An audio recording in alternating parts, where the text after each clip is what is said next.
Millennials are driving demand for customized products. But who are they? Millennials, or Generation Y, were born between 1981 and 1995. They look for pieces that reflect their personality. They want more variety and customization, and they want it now. At 75 million strong, they comprise almost a quarter of the American population. China's 415 million millennials, or 31% of the country's population, represent an even stronger force to be reckoned with. According to an American upholstered furniture manufacturer, the new generation's desire for personalized products make customization and personalization key factors to stay in the market.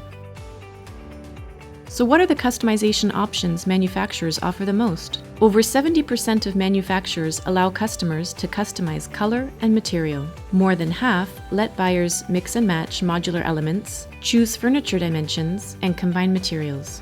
Customization can be complicated, but it can also be an opportunity for growth.